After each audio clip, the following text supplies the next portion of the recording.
سيقول السفهاء من الناس ما ولاهم عن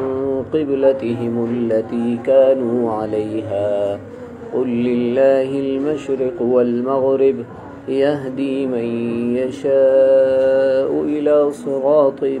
مستقيم وكذلك جعلناكم أمة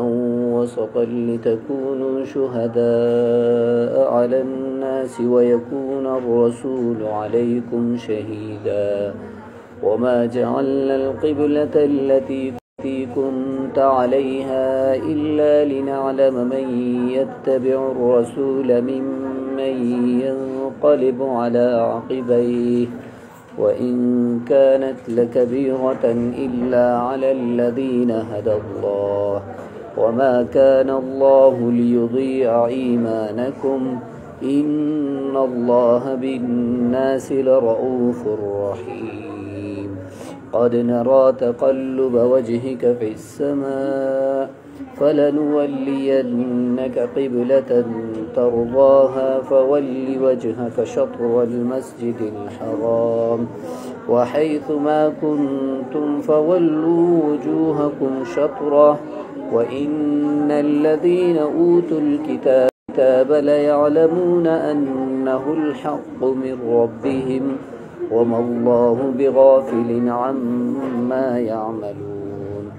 ولئن أتيت الذين أوتوا الكتاب بكل آية ما تبعوا قبلتك وما أنت بتابع قبلتهم وما بعضهم بتابع قبلة بعض ولئن اتبعت أهواءهم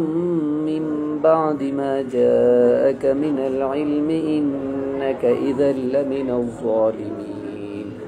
الذين آتيناهم الكتاب يعرفونه كما يعرفون أبناءهم وإن فريقا منهم ليكتمون الحق وهم يعلمون الحق من ربك فلا تكونن من الممترين ولكل وجهة هو موليها فاستبقوا الخيرات أينما تكونوا يأت بكم الله جميعا إن الله على كل شيء قدير ومن حيث خرجت فول وجهك شطر المسجد الحرام وإنه للحق من ربك وما الله بغافل عما تعملون ومن حيث خرجت فول وجهك شطر المسجد الحرام وحيث ما كنتم فولوا وجوهكم شطره لئلا يكون للناس عليكم حجة إلا الذين ظلموا منهم فلا تخشوهم واخشوني ولأتم نعمتي عليكم ولعلكم تهتدون كما أرسلنا فيكم رسولا منكم يتلو عليكم آياتنا ويزكيكم ويعلمكم الكتاب والحكمة ويعلمكم ما لم تكونوا تعلمون فاذكروني أذكركم واشكروا لي ولا تكفرون يا أيها الذين آمنوا استعينوا بالصبر والصلاة إن الله مع الصابرين ولا تقولوا لمن يقتل في سبيل الله أموات بل أحياء ولكن لا تشعرون ولنبلونكم بشيء من الخوف والجوع ونقص من الأموال والأنفس والثمرات وبشر الصابرين الذين إذا أصابتهم مصيبة قالوا إنا لله وإنا إليه راجعون ومن الناس من يتخذ من دون الله أندادا يحبونهم كحب الله والذين آمنوا أشد حبا لله ولو يرى الذين ظلموا إذ يرون العذاب أن القوة لله جميعا وأن الله شديد العذاب إذ تبرأ الذين اتبعوا من الذين اتبعوا ورأوا العذاب وتقطعت بهم الأسباب وقال الذين اتبعوا لو أن لنا كرة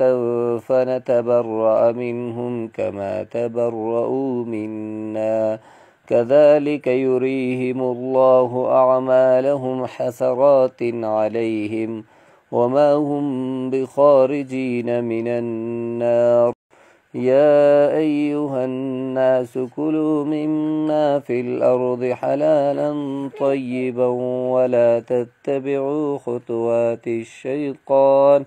إنه لكم عدو مبين إنما يأمركم بالسوء والفحشاء وأن تقولوا على الله ما لا تعلمون وإذا قيل لهم اتبعوا ما أنزل الله قالوا بل نتبع ما ألفينا عليه آباءنا أولو كان آباؤهم لا يعقلون شيئا ولا يهتدون ومثل الذين كفروا كمثل الذي ينعق بما لا يسمع إلا دعاء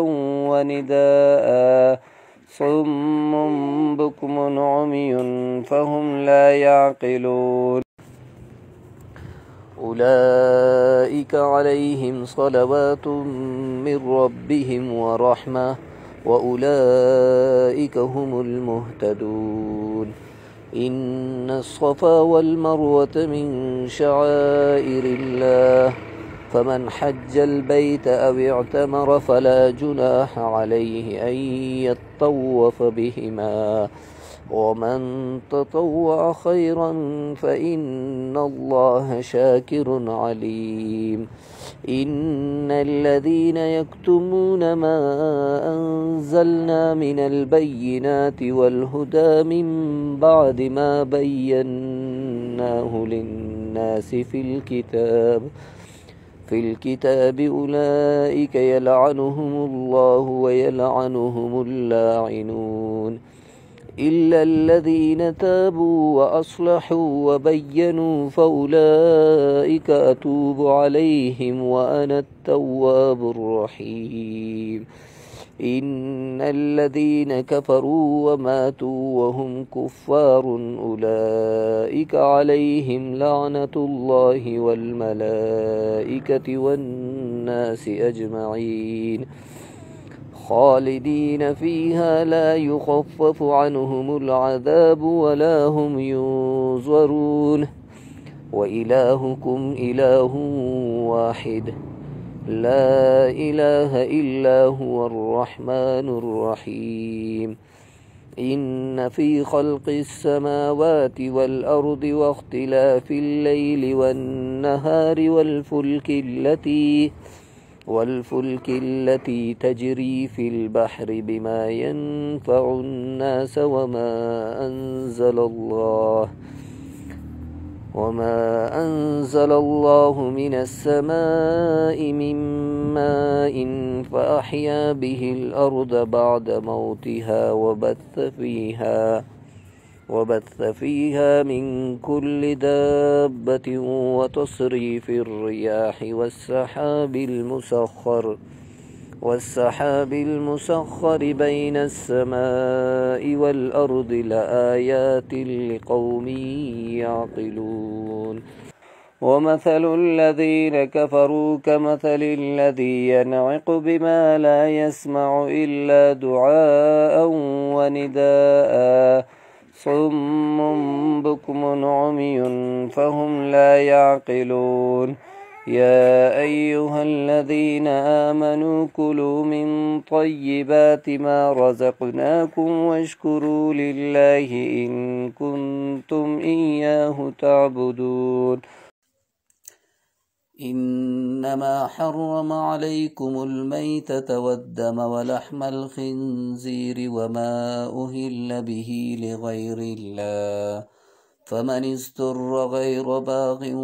ولا عاد فلا إثم عليه إن الله غفور رحيم إن الذين يكتمون ما أنزل الله من الكتاب ويشترون به ثمنا قليلا أولئك ما يأكلون في بطونهم إلا النار ولا يكلمهم الله يوم القيامة ولا يزكيهم ولهم عذاب أليم أولئك الذين اشتروا الضلالة بالهدى والعذاب بالمغفرة فما أصبرهم على النار ذلك بأن الله نزل الكتاب بالحق وإن الذين اختلفوا في الكتاب لفي شقاق بعيد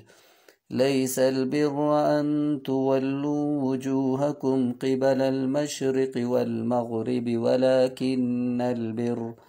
ولكن البر من آمن بالله واليوم الآخر والملائكة والكتاب والنبيين وآتى المال على حبه ذوي القربى واليتامى والمساكين وابن السبيل والسائلين وفي الرقاب وأقام الصلاة وآتى الزكاة والموفون بعهدهم إذا عاهدوا والصابرين في البأساء والضراء وحين البأس أولئك الذين صدقوا وأولئك هم المتقون يا أيها الذين آمنوا كتب عليكم القصاص في القتلى الحر بالحر والعبد بالعبد والأنثى بالأنثى فمن عفي له من أخيه شيء فاتباع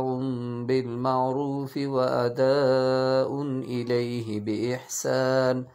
ذلك تخفيف من ربكم ورحمة فمن اعتدى بعد ذلك فله عذاب أليم ولكم في القصاص حياة يا أولي الألباب لعلكم تتقون كتب عليكم إذا حضر أحدكم الموت إن ترك خيرا الوصية للوالدين والأقربين بالمعروف حقا على المتقين فمن بدله بعدما سمعه فإنما إثمه على الذين يبدلونه إن الله سميع عليم فمن خاف من موص جنفا أو إثما فأصلح بينهم فلا إثم عليه إن الله غفور رحيم يا أيها الذين آمنوا كتب عليكم الصيام كما كتب على الذين من قبلكم لعلكم تتقون أياما معدودات فمن كان منكم مريضا أو على سفر فعدة من أيام أخر وعلى الذين يطيقونه فدية طعام مسكين فمن تطوع خيرا فهو خير له وأن تصوموا خير لكم إن كنتم تعلمون شهر رمضان الذي أنزل فيه القرآن هدى للناس وبينات من الهدى والفرقان فمن شهد منكم الشهر فليصمه ومن كان مريضا أو على سفر فعدة من أيام أخر يريد الله بكم اليسر ولا يريد بكم العسر ولتكملوا العدة ولتكبروا الله على ما هداكم ولعلكم تشكرون وإذا سألك عبادي عني فإني قريب أجيب دعوة الداع إذا دعاني فليستجيبوا لي وليؤمنوا بي لعلهم يرشدون أحل لكم ليلة الصيام الرفث إلى نسائكم هن لباس لكم وأنتم لباس لهن علم الله أنكم كنتم تختانون أنفسكم فتاب عليكم وعفى عنكم فالآن باشروهن وابتغوا ما كتب الله لكم وكلوا واشربوا حتى يتبين لكم الخيط الأبيض من الخيط الأسود من الفجر ثم أتموا الصيام إلى الليل ولا تباشروهن وأنتم عاكفون في المساجد تلك حدود الله فلا تقربوها كذلك يبين الله آياته للناس لعلهم يتقون ولا تأكلوا أموالكم بينكم بالباطل وتدلوا بها إلى الحكام لتأكلوا فريقا من أموال الناس بالإثم وأنتم تعلمون يسألونك عن الأهلة قل هي مواقيت للناس والحج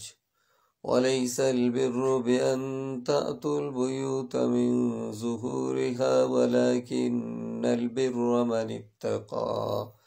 وأتوا البيوت من أبوابها واتقوا الله لعلكم تفلحون وقاتلوا في سبيل الله الذين يقاتلونكم ولا تعتدوا إن الله لا يحب المعتدين وقتلوهم حيث ثقفتموهم وأخرجوهم من حيث أخرجوكم والفتنة أشد من القتل ولا تقاتلوهم عند المسجد الحرام حتى يقاتلوكم فيه فإن قاتلوكم فاقتلوهم كذلك جزاء الكافرين فإن انتهوا فإن الله غفور رحيم وقاتلوهم حتى لا تكون فتنة ويكون الدين لله فإن انتهوا فلا عدوان إلا على الظالمين الشهر الحرام بالشهر الحرام والحرمات قصاص فمن اعتدى عليكم فاعتدوا عليه بمثل ما اعتدى عليكم واتقوا الله واعلموا أن الله مع المتقين وأنفقوا في سبيل الله ولا تلقوا بأيديكم إلى التهلكة وأحسنوا إن الله يحب المحسنين وأتموا الحج والعمرة لله فإن أحسرتم فما استيسر من الهدي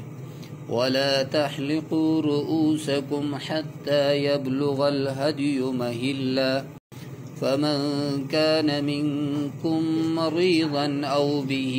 أذى من رأسه ففدية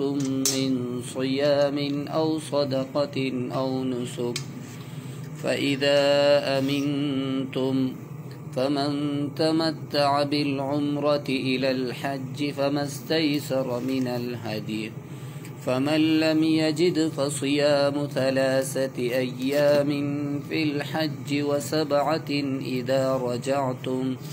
تلك 10 كاملة،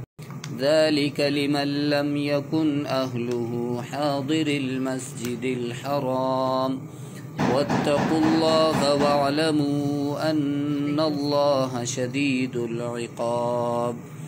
الحج أشهر معلومات،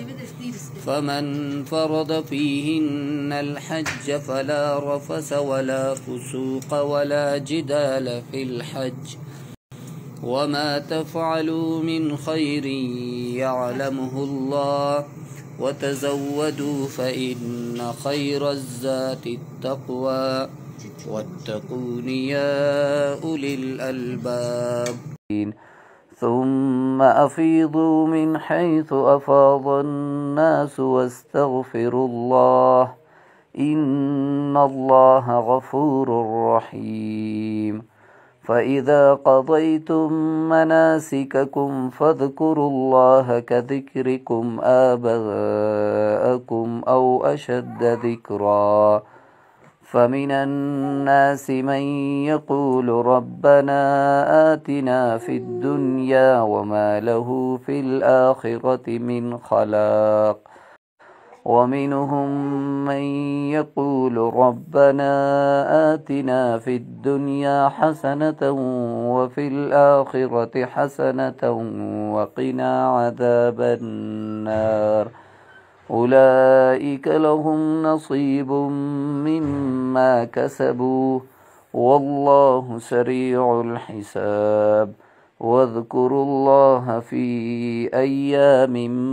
معدودات، فمن تعجل في يومين فلا إثم عليه، ومن تأخر فلا إثم عليه لمن اتقى، واتقوا الله واعلموا أنكم إليه تحشرون. ومن الناس من يعجبك قوله في الحياة الدنيا ويشهد الله على ما في قلبه وهو ألد الخصام،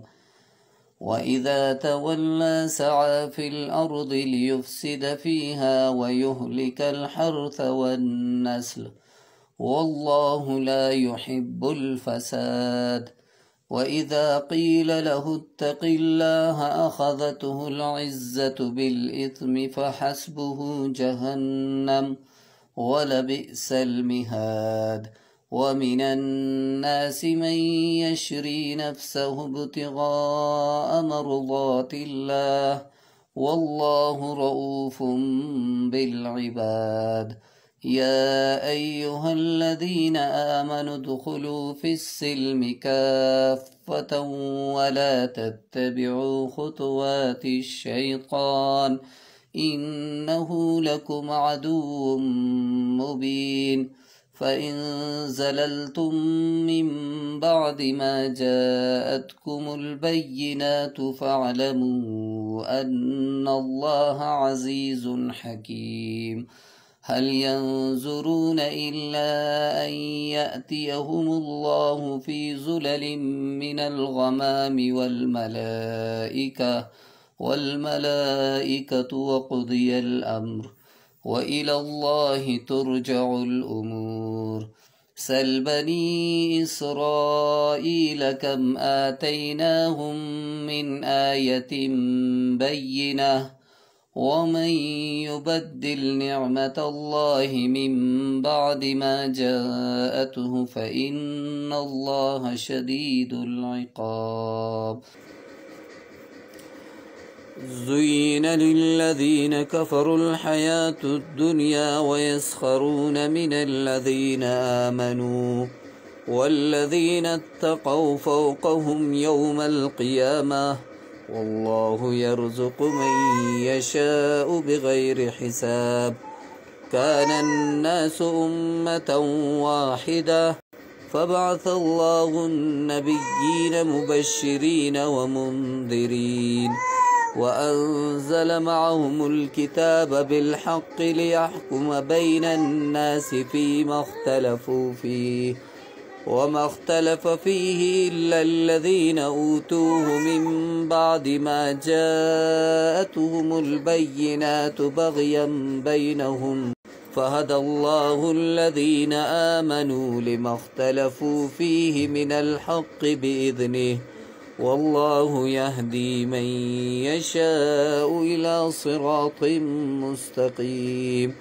أم حسبتم أن تدخلوا الجنة ولما يأتكم مثل الذين خلوا من قبلكم مستهم البأساء والضراء وزلزلوا حتى يقول الرسول والذين آمنوا معه متى نصر الله ألا إن نصر الله قريب. يسألونك ماذا ينفقون قل ما أنفقتم من خير فللوالدين والأقربين واليتامى والمساكين وابن السبيل وما تفعلوا من خير فإن الله به عليم. كتب عليكم القتال وهو كره لكم وعسى أن تكرهوا شيئا وهو خير لكم وعسى أن تحبوا شيئا وهو شر لكم والله يعلم وأنتم لا تعلمون. يسألونك عن الشهر الحرام قتال فيه قل قتال فيه كبير وصد عن سبيل الله وكفر به والمسجد الحرام وإخراج أهله منه أكبر عند الله والفتنة أكبر من القتل ولا يزالون يقاتلونكم حتى يردوكم عن دينكم إن استطاعوا ومن يرتدد منكم عن دينه فيمت وهو كافر فأولئك حبطت أعمالهم في الدنيا والآخرة وأولئك أصحاب النار هم فيها خالدون. يسألونك عن الخمر والميسر قل فيهما إثم كبير ومنافع للناس وإثمهما أكبر من نفعهما ويسألونك ماذا ينفقون قل العفو كذلك يبين الله لكم الآيات لعلكم تتفكرون. ولا تنكحوا المشركات حتى يؤمن ولأمة مؤمنة خير من مشركة ولو أعجبتكم ولا تنكحوا المشركين حتى يؤمنوا ولعبد مؤمن خير من مشرك ولو أعجبكم أولئك يدعون إلى النار والله يدعو إلى الجنة والمغفرة بإذنه ويبين آياته للناس لعلهم يتذكرون. ويسألونك عن المحيض قل هو أذى فاعتزلوا النساء في المحيض ولا تقربوهن حتى يطهرن فإذا تطهرن فأتوهن من حيث أمركم الله إن الله يحب التوابين ويحب المتطهرين. نساؤكم حرث لكم فأتوا حرثكم أنى شئتم وقدموا لأنفسكم واتقوا الله واعلموا أنكم ملاقوه وبشر المؤمنين ولا تجعلوا الله عرضة لأيمانكم أن تبروا وتتقوا وتصلحوا بين الناس والله سميع عليم. لا يؤاخذكم الله باللغو في أيمانكم ولكن يؤاخذكم بما كسبت قلوبكم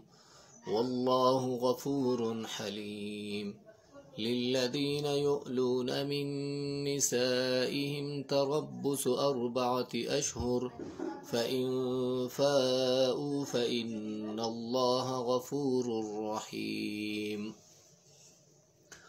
وإن عزموا الطلاق فإن الله سميع عليم. والمطلقات يتربصن بأنفسهن 3 قروء ولا يحل لهن أن يكتمن ما خلق الله في أرحامهن إن كن يؤمن بالله واليوم الآخر وبعولتهن أحق بردهن في ذلك إن أرادوا إصلاحا ولهن مثل الذي عليهن بالمعروف وللرجال عليهن درجة والله عزيز حكيم. الطلاق 2 فإمساك بمعروف أو تسريح بإحسان ولا يحل لكم أن تأخذوا مما آتيتموهن شيئا إلا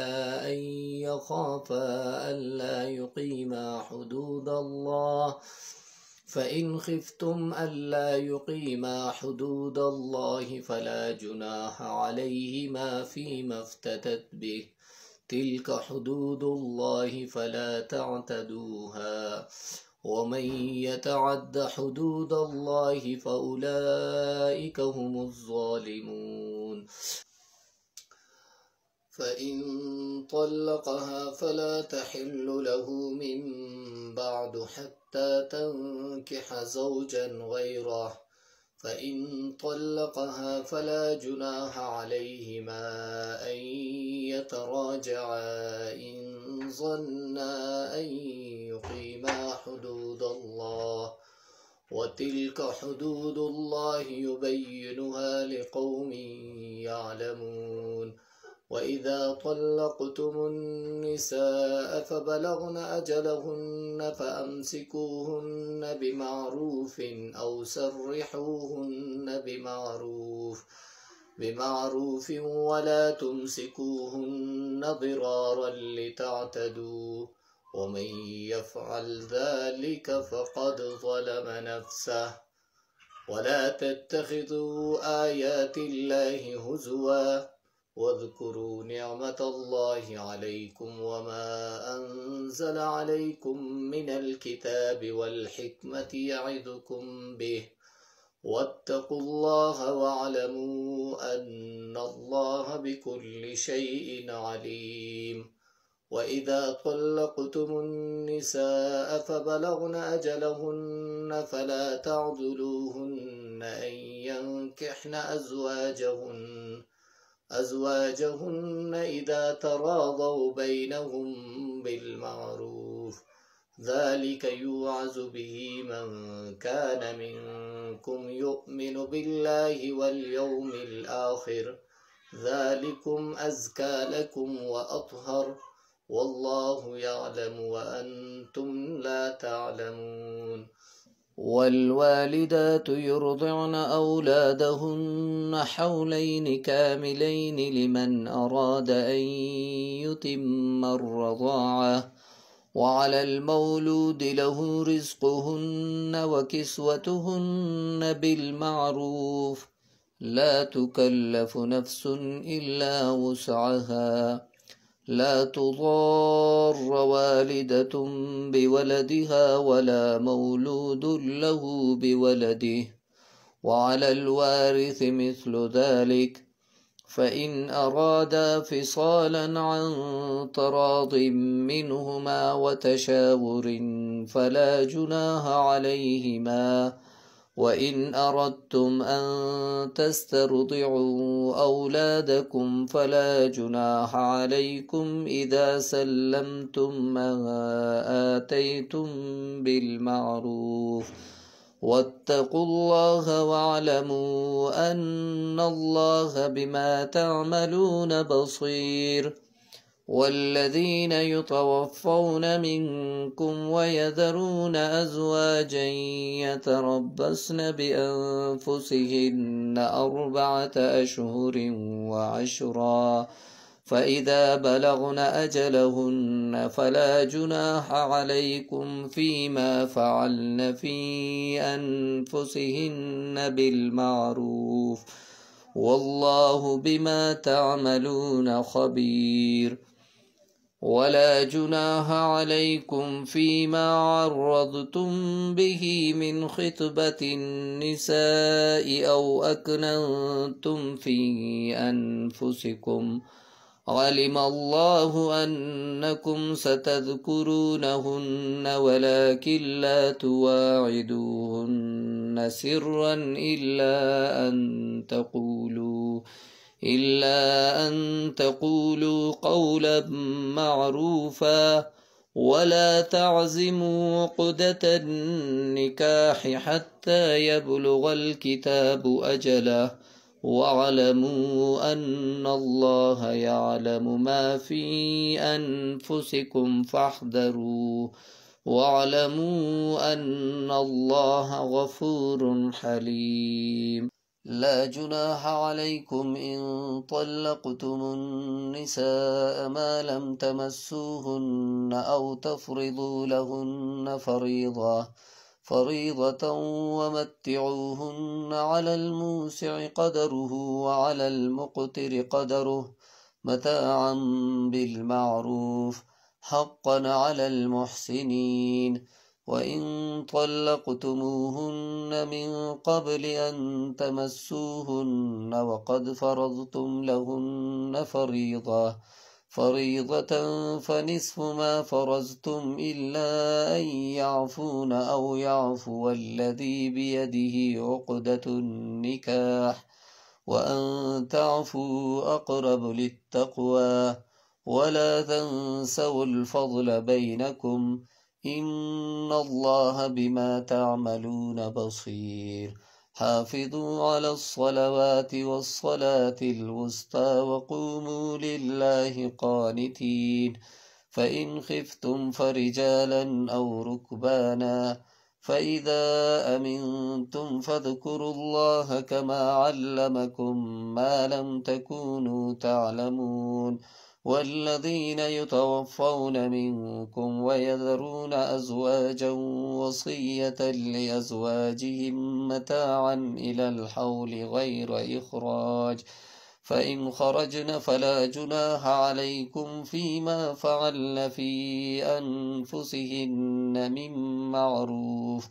والله عزيز حكيم وللمطلقات متاع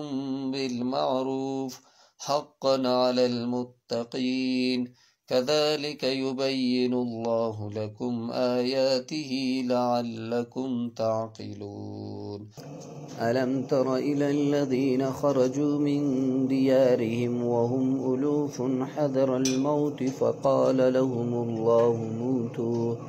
ثم أحياهم إن الله لذو فضل على الناس ولكن أكثر الناس لا يشكرون وقاتلوا في سبيل الله واعلموا أن الله سميع عليم من ذا الذي يقرض الله قرضا حسنا فيضاعفه له أضعافا كثيرة